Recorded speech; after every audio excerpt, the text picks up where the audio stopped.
والحمد للہ رب العالمین اللہم صلی علی سیدنا محمد وعلی آل سیدنا محمد وبارک وسلم اللہم صلی علی سیدنا محمد وعلی آل سیدنا محمد وبارک وسلم اللہم صلی علی سیدنا محمد وعلی آل سیدنا محمد وبارک وسلم۔ اللہ رب العزت نے انسان کو اپنی قدرت کاملہ سے پیدا فرمایا اور اپنی حکمت کاملہ سے اس کائنات کا نظام چلانے کے لیے ایک ترتیب متعین فرمائی۔ اللہ رب العزت نے تکوینی طور پر مختلف لوگوں کے ذمے مختلف کام لگائے ہیں۔ اگر دنیا کے اندر انسانوں کو کپڑے کی ضرورت ہے تو اللہ رب العزت نے کچھ لوگوں کو کپڑا بنانے، کچھ کو کپڑا کاٹنے، بیچنے اور سلائی کرنے پر لگا دیا۔ اگر دنیا کے اندر انسانوں کو مکانات اور محلات کی ضرورت ہے، اللہ رب العزت نے کچھ لوگوں کو عمارت سازی پر لگا دیا۔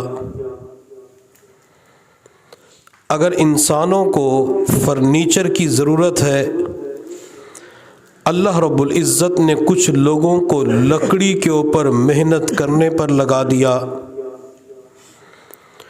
تاہم اس دنیا کے اندر کچھ ایسے سعادت مند اور خوش نصیب لوگ بھی ہیں جن کو اللہ رب العزت نے اپنے دین متین کی خدمت کے لیے قبول فرما لیا۔ وہ سعادت مند، وہ خوش نصیب لوگ علماء اور طلباء ہیں۔ میرے اللہ نے قرآن عظیم الشان کے اندر ارشاد فرمایا، یرفع اللہ الذین آمنوا منکم والذین اوتوا العلم درجات۔ اس آیت مبارکہ کے اندر اہل علم کی فضیلت بتلائی گئی ہے۔ اللہ فرماتے ہیں کہ جو علم حاصل کرتے ہیں، جن کے پاس علم آ جاتا ہے تو میں ان کے درجات کو بلند کر دیتا ہوں۔ اللہ تعالیٰ علم کی بدولت بندے کو عزت عطا فرما دیتے ہیں، اور اس کی وجہ یہ ہے کہ اللہ تعالیٰ جسے علم عطا فرماتے ہیں اس کا چناؤ اللہ خود فرماتے ہیں۔ اللہ نے قرآن میں فرمایا، ثم اورثنا الکتاب الذی اصطفینا من عبادنا، پھر ہم نے اپنی کتاب کا وارث، قرآن کا وارث ان لوگوں کو بنایا جو ہمارے چنے ہوئے بندے ہیں۔ جب کوئی طالب علم مدرسے کی چار دیواری کے اندر پڑھنے کے لیے آ جاتا ہے تو وہ اپنی محنت، اپنی قابلیت، استعداد اور صلاحیت کی بنیاد پہ مدرسے کے اندر نہیں آتا۔ جب بھی کوئی طالب علم مدرسے کی چار دیواری کے اندر پڑھنے کے لیے پہنچ جاتا ہے تو یہ اس کے والدین کا کمال نہیں ہوتا، یہ اس طالب علم اور اس کے اعزہ اقربا کا کمال نہیں ہوتا، مدرسے کے اندر پڑھانے والے استاد کا کمال نہیں ہوتا، مدرسے کے محتمم اور ناظم کا کمال نہیں ہوتا، بلکہ یہ اللہ رب العزت کا اس طالب علم کے اوپر فضل ہوتا ہے۔ اللہ تعالیٰ کی محبت کی نگاہ اس طالب علم کے اوپر پڑتی ہے، اللہ تعالیٰ دنیا کی رنگینیوں سے نکال کر اسے مدرسے اور مسجد کی چار دیواری کا نورانی ماحول عطا فرما دیتے ہیں۔ چناؤ اللہ کرتے ہیں، جب علم آ جاتا ہے تو اللہ تعالیٰ اسے بلندی عطا فرما دیتے ہیں۔ اور جب ہم اپنے اکابرین کی زندگیوں کا مطالعہ کرتے ہیں تو ہمارے اکابرین نے اپنی پوری زندگی علم دین حاصل کرتے ہوئے اور علم دین آگے پھیلاتے ہوئے گزار دی، پوری زندگی اسی کے اندر خرچ کر دی۔ امام ابو یوسف رحمۃ اللہ علیہ جو امام اعظم ابو حنیفہ رحمۃ اللہ علیہ کے شاگردوں میں سے ہے، امام ابو یوسف رحمۃ اللہ علیہ کا آخری وقت تھا، چارپائی کے اوپر لیٹے ہوئے تھے، آپ کے پاس علماء کی جماعت بیٹھی ہوئی تھی۔ امام ابو یوسف رحمۃ اللہ علیہ کے اندر علم کا شوق، علم کا حرص دیکھے۔ امام ابو یوسف رحمۃ اللہ علیہ اپنی زندگی کے آخری وقت میں، اپنی زندگی کی آخری گھڑی کے اندر علماء سے فرماتے ہیں کہ شیطان کو کنکریاں مارنا پیدل افضل ہے یا سواری کے اوپر سوار ہو کے مارنا افضل ہے۔ جب بندہ حج کے سفر پہ جاتا ہے تو 10 ذی الحجہ کو بڑے شیطان کو 7 کنکریاں مارنی ہوتی ہے، 11 ذی الحجہ کو تینوں جمرات کو، تینوں شیطانوں کو 7 کنکریاں مارنی ہوتی ہے، پھر 12 ذی الحجہ کو تینوں جمرات کو کنکریاں مارنا یہ بھی بندے کے اوپر واجب ہوتا ہے، 13 ذی الحجہ کی رمی کرنا، شیطان کو کنکری مارنا یہ بندے کے اوپر ہے کہ اگر وہ مارے گا تو ثواب ملے گا، نہ مارے تو گناہ نہیں ملتا۔ تو امام ابو یوسف رحمۃ اللہ علیہ نے علماء سے پوچھا کہ شیطان کو جو کنکریاں مارنی ہے تو یہ ماشین افضل ہے یا راکبن افضل ہے، یعنی پیدل چلتے ہوئے کنکریاں مارنی ہے یا سواری کے اوپر سوار ہو کے کنکریاں مارنی ہے؟ تو کس نے جواب دیا کہ پیدل افضل ہے، کس نے جواب دیا کہ سواری کے اوپر سوار ہو کے کرنا افضل ہے۔ امام ابو یوسف رحمۃ اللہ علیہ نے فرمایا کہ یہ جواب نہیں ہے۔ علماء نے کہا کہ حضرت آپ خود ہی جواب بتا دیں۔ امام ابو یوسف رحمۃ اللہ علیہ نے فرمایا کہ جس کے بعد رمی ہو تو وہ ماشین افضل ہے، یعنی پیدل کنکری مارنا افضل ہے۔ چونکہ فقہاء کرام فرماتے ہیں کہ 3 جمرات ہیں، تو پہلے 2 جمرات کے بعد کنکری مارتے ہوئے بندہ دعا کر سکتا ہے، لیکن جب تیسرے جمرہ کو بندے نے کنکری مارنی ہوتی ہے تو اس کے بعد دعا نہیں کر سکتے۔ امام ابو یوسف رحمۃ اللہ علیہ نے فرمایا کہ پہلے 2 شیطانوں کو کنکریاں مارنا یہ پیدل افضل ہے، اور آخری جمرہ کو کنکریاں مارنا یہ سواری کے اوپر سوار ہو کے افضل ہے۔ امام ابو یوسف رحمۃ اللہ علیہ نے جب اس کے اندر تفصیل ارشاد فرمائی تو علماء کچھ دیر آپ کے پاس بیٹھے رہے، پھر وہاں سے وہ اٹھے اور نماز کے لیے چلے گئے۔ ابھی وہ دروازے تک پہنچے تھے کہ امام ابو یوسف رحمۃ اللہ علیہ کے کلمہ پڑھنے کی آواز آئی، لا الہ الا اللہ محمد الرسول اللہ۔ جب یہ علماء واپس پلٹ کے آئے تو دیکھ کر حیران رہ گئے کہ امام ابو یوسف کی روح پرواز کر چکی ہے، زندگی کا آخری لمحہ ہے، آخری گھڑیاں ہے، اس وقت بھی علم دین کے اندر مشغول ہیں، اس وقت بھی یہ شوق تھا کہ اس مسئلے کا مجھے پتہ چل جائے یا ان کو پتہ چل جائے۔ تو اگر ہم بھی ان اکابرین کے نقش قدم پہ چلتے ہوئے اپنے اندر علم کا شوق پیدا کریں گے تو جو علم کی نورانیت اللہ نے ہمارے اکابرین کو عطا فرمائی، اللہ وہ نورانیت ہمیں بھی عطا فرمائیں گے۔ دارالعلوم دیوبند کے ایک بڑے مفتی گزرے ہیں، ان کے بارے میں لکھا ہے کہ جب ان کا آخری وقت آیا تو وہ ایک استفتاء کو دیکھ رہے تھے، کسی بندے نے مسئلہ پوچھا تھا کہ حضرت اس کا جواب کیا ہے، وہ آخری وقت کے اندر اس مسئلے کے بارے میں غور و فکر کر رہے تھے کہ اس کا جواب کیا بنتا ہے۔ اس مسئلے کو پڑھتے پڑھتے ان کی روح پرواز کر جاتی ہے۔ حضرت عبداللہ بن مبارک رحمۃ اللہ علیہ سے کسی نے پوچھا کہ حضرت آپ کی زندگی کی حسرت کیا ہے؟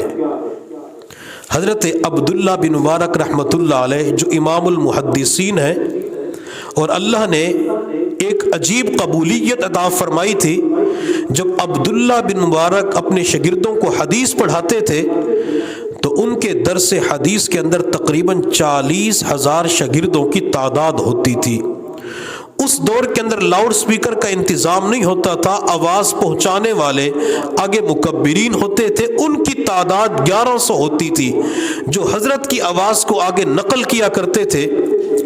حضرت عبداللہ بن مبارک سے جب کسی نے پوچھا کہ آپ کی زندگی کی حسرت کیا ہے، عبداللہ بن مبارک رحمۃ اللہ علیہ نے فرمایا کہ میری زندگی کی حسرت یہ ہے کہ جب میری زندگی کا آخری دن آئے تو اس وقت میں پڑھنے پڑھانے یا مطالعہ کے اندر مشغول ہوں، گویا کہ علم دین حاصل کرتے ہوئے، مطالعہ کرتے ہوئے یا پڑھاتے ہوئے میں آخری وقت کے اندر اللہ کے پاس چلا جاؤں، یہ میری زندگی کی سب سے بڑی حسرت ہے۔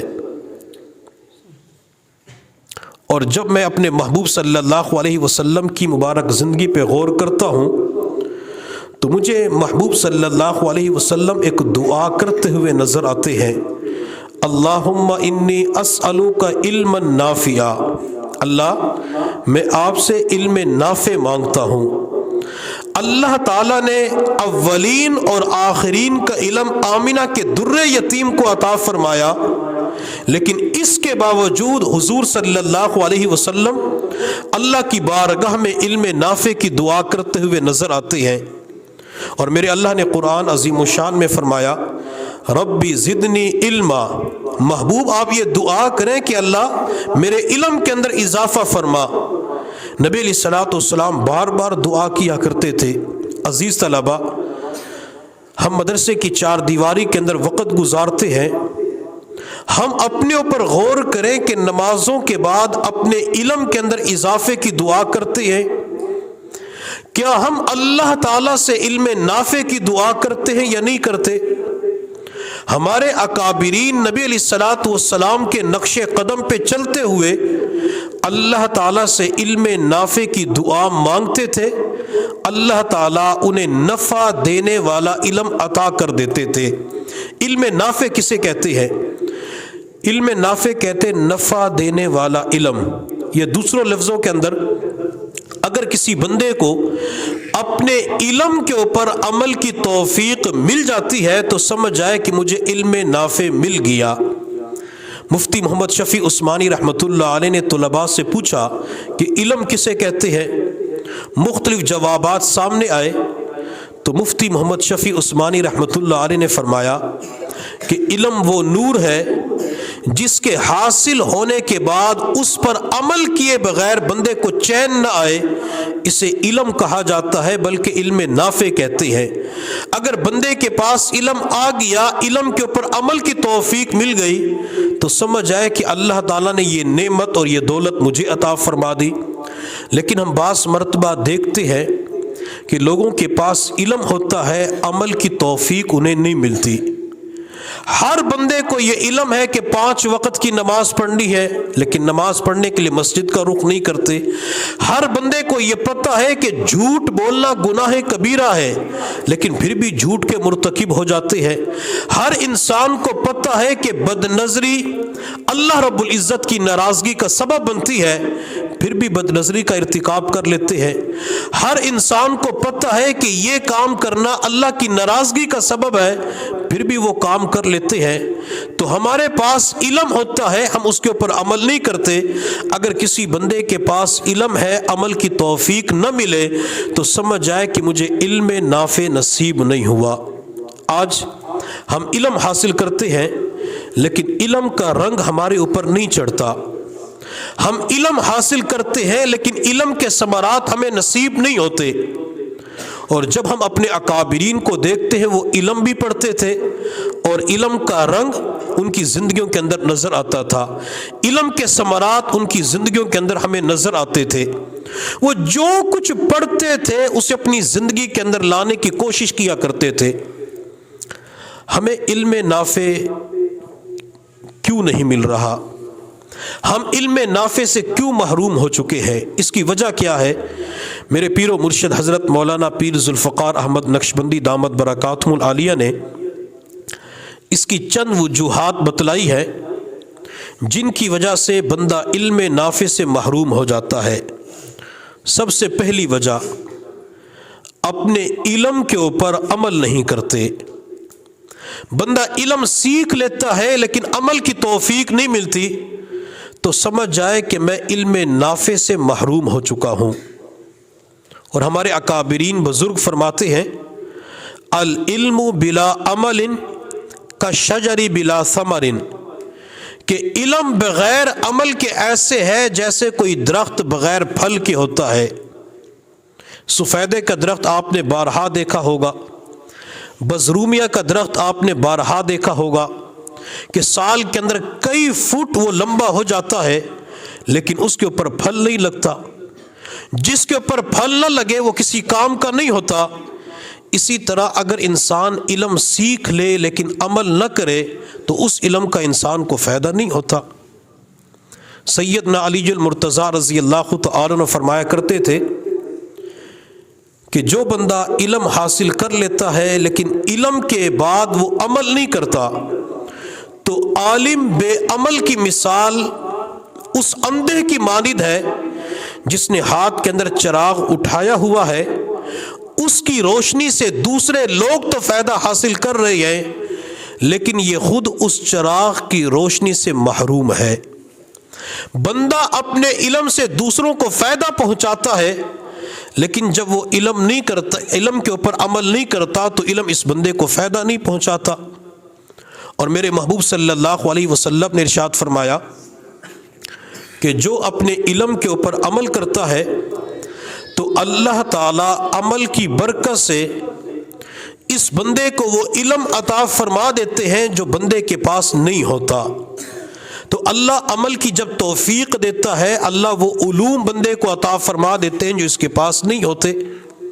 تو ہمیں چاہیے کہ جتنا علم ہمارے پاس آ چکا ہے، جو علم اللہ نے اساتذہ کے ذریعے، جو علم اللہ نے کتابوں کے ذریعے، بیانات کے ذریعے ہمیں عطا کر دیا، ہم اپنے اس علم کے اوپر عمل ضرور کیا کریں۔ علم نافع سے محرومی کی دوسری وجہ یہ ہے اکابرین مشائخ اولیاء اللہ کی پیروی نہیں کرتے۔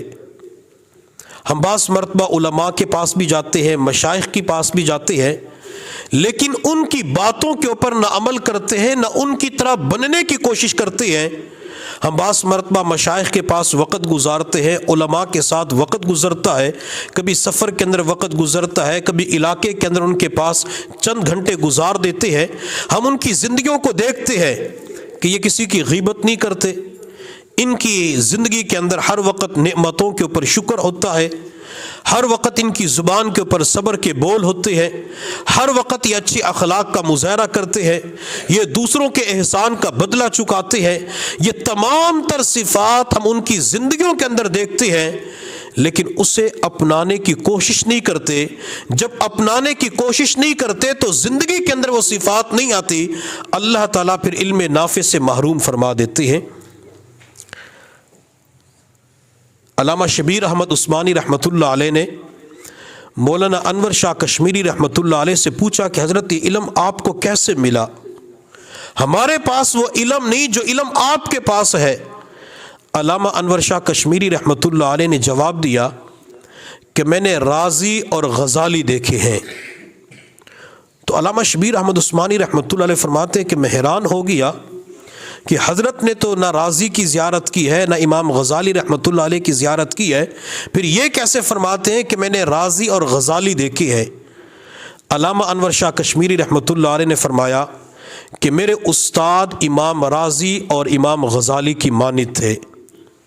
میرے استاد میرے لیے امام رازی بھی تھے، امام غزالی بھی تھے۔ میں نے ان کی زندگیوں کے اندر جو کچھ دیکھا اسے اپنانے کی کوشش کی، اللہ نے ان صفات کو اپنانے کی وجہ سے مجھے علم نافع عطا فرما دیا۔ حکیم الامت حضرت مولانا اشرف علی تھانوی رحمۃ اللہ علیہ سے کسی نے کہا کہ حضرت آپ اتنی زیادہ تصانیف کرتے ہیں، آپ کتابیں لکھتے ہیں تو آپ بہت زیادہ کتب بینی کرتے ہوں گے، یعنی بہت زیادہ کتابوں کا مطالعہ کرتے ہوں گے۔ حضرت تھانوی رحمۃ اللہ علیہ نے فرمایا کہ میں کتب بینی نہیں کرتا، قطب بینی کرتا ہوں۔ یہ قطب اولیاء اللہ کے اندر ایک مقام اور مرتبہ ہوتا ہے۔ حضرت تھانوی رحمۃ اللہ علیہ نے فرمایا کہ میں نے مولانا یعقوب نانوتوی رحمۃ اللہ علیہ کو دیکھا ہے، میں نے مجدد حاجی امداداللہ مہاجر مکی رحمۃ اللہ علیہ کو دیکھا ہے تو میں نے ان کی زندگیوں کے اندر جو کچھ بھی دیکھا میں نے یہ ارادہ کیا تھا کہ ان تمام صفات کو اپنانے کی کوشش کروں گا۔ اللہ نے ان کو دیکھنے، ان کی صحبت کے اندر بیٹھنے اور ان کی نقل اتارنے کی وجہ سے مجھے بہت زیادہ علم عطا فرما دیا۔ جب بندہ مشائخ اولیاء اللہ کے ساتھ وقت گزارتا ہے تو اللہ تعالیٰ بندے کو ایسے علوم عطا فرما دیتے ہیں کہ بندہ حیران ہو جاتا ہے۔ تو ہمیں چاہیے کہ ہم اپنے علم کے اوپر عمل کریں۔ علم کے اوپر عمل کریں گے تو یہ اس بات کی علامت ہے کہ اللہ نے اسے علم نافع عطا فرما دیا۔ علم نافع سے محرومی کی دوسری وجہ، ہم گناہ کرتے ہیں، گناہ ہونے کے بعد استغفار نہیں پڑھتے۔ اگر کوئی بندہ گناہ ہونے کے بعد استغفار پڑھ لیتا ہے تو یہ اس بات کی علامت ہے کہ اللہ نے اسے علم نافع عطا فرما دیا۔ سیدنا ابو بکر صدیق رضی اللہ تعالی عنہ فرمایا کرتے تھے، اگر کوئی بندہ دن میں 70 مرتبہ گناہ کرے اور 70 مرتبہ استغفار کرے تو یہ بندہ گناہوں کے اوپر اصرار کرنے والا نہیں ہے۔ جتنی مرتبہ گناہ ہو جائے اس کے بعد استغفار کرے، توبہ کرے، اللہ استغفار کی برکت سے اس گناہ کو معاف فرما دیتے ہیں۔ بعض مرتبہ نفس اور شیطان یہ دھوکہ ڈالتے ہیں کہ تو نے اتنے گناہ کر لیے، اتنے گناہ تو معاف نہیں ہو سکتے، تو نے یہ گناہ بھی کیا وہ بھی کیا، صرف ایک ہی توبہ سے گناہ معاف ہو جائیں گے، صرف ایک ہی مرتبہ استغفار پڑھنے سے یا ایک تسبیح پڑھنے سے تیرے سارے گناہ معاف ہو جائیں گے۔ جب شیطان یہ دھوکہ ڈالتا ہے تو بندہ کہتا ہے توبہ کرنے کی، استغفار کرنے کی کوئی ضرورت نہیں ہے، میرے گناہ معاف نہیں ہو سکتے۔ میرے اللہ نے قرآن عظیم الشان کے اندر فرمایا وَمَن يَعْمَلْ سُوءًا أَوْ يَظْلِمْ نَفْسَهُ ثُمَّ يَسْتَغْفِرِ اللَّهَ يَجِدِ اللَّهَ غَفُورًا رَحِيمًا، جو بندہ گناہ کا ارتکاب کر لیتا ہے، اپنے اوپر زیادتی کر کے رب کو ناراض کر لیتا ہے، یہ بندہ گناہ ہونے کے بعد اگر اللہ کی بارگاہ میں توبہ استغفار کر لے تو اللہ فرماتے ہیں کہ میں اس کے گناہوں کو معاف فرما دوں گا۔ اللہ نے پورے قرآن کے اندر یہ نہیں فرمایا کہ اگر اتنے گناہ ہوں گے تو معاف کروں گا، اگر اس سے زائد گناہ ہو گئے تو معاف نہیں کروں گا، بلکہ اللہ تو فرماتے ہیں کہ زمین و آسمان کے درمیان اگر یہ پورا خلا رائی کے دانوں سے بھر دیا جائے، اگر کسی بندے کے گناہ اتنے ہوں گے یا ریت کے ذرات سے بڑھ کر گناہ ہوں گے، آسمان کے ستاروں سے زیادہ گناہ ہوں گے، بندہ صرف ایک مرتبہ یوں کہہ دے اللہ مجھ سے غلطی ہو گئی یا استغفر اللہ پڑھ دیتا ہے تو اللہ فرماتے میرے بندے تیری زبان سے نکلنے والا استغفار کا بول، تیری زبان سے نکلنے والے توبہ کے کلمے بعد میں مکمل ہوں گے، میں تیری زندگی کے گناہ اس سے پہلے معاف فرما دوں گا۔ جب بھی گناہ ہو جائے، گناہ ہونے کے بعد استغفار ضرور کیا کریں۔ حضرت تھانوی رحمۃ اللہ علیہ فرمایا کرتے تھے اگر کوئی بندہ گناہ ہونے کے بعد 3 مرتبہ استغفر اللہ استغفر اللہ استغفر اللہ پڑھ لیتا ہے، اللہ اس کے گناہ کو اسی وقت معاف فرما دیتے ہیں۔ تو ہمیں چاہیے گناہ ہونے کے بعد استغفار ضرور پڑھا کریں، کوئی بھی گناہ ہو جائے، گناہ صغیرہ ہے یا گناہ کبیرہ ہے، دن کے اجالوں میں گناہ ہوتے ہیں یا رات کی تاریکیوں کے اندر گناہ ہوتے ہیں، جس قسم کا گناہ ہو جائے، بھول کر ہو جائے، جان بوجھ کر ہو جائے، چھوٹا گناہ بڑا گناہ، فوراً اپنے اللہ کے سامنے معافی مانگے، استغفار پڑھے، اللہ میں آپ کا کمزور بندہ، اللہ مجھ سے غلطی ہو گئی، گناہ ہو گیا، اللہ توبہ کرنا میرا کام ہے، معاف کرنا آپ کا کام ہے، اللہ مجھے معاف فرما دیجئے، اللہ بندے کے گناہ کو معاف فرما دیتے ہیں۔ سنا ہے کہ وہ سنتا ہے ہر دعا سے پہلے، سنا ہے کہ وہ سنتا ہے ہر دعا سے پہلے، مانگنے والوں کو دیتا ہے ہر دعا سے پہلے، کیوں نہ ہو ناز گناہ گاروں کو مولا تجھ پر، تو نے بخشش کو اتارا ہے ہر خطا سے پہلے۔ توبہ کرنا بندے کا کام، معاف کرنا میرے اللہ کا کام۔ کسی اور نے کیا خوب کہا، جے میں ویکھاں اپنے عملاں ول تے کچھ نہیں میرے پلے، جے میں ویکھاں اپنے عملاں ول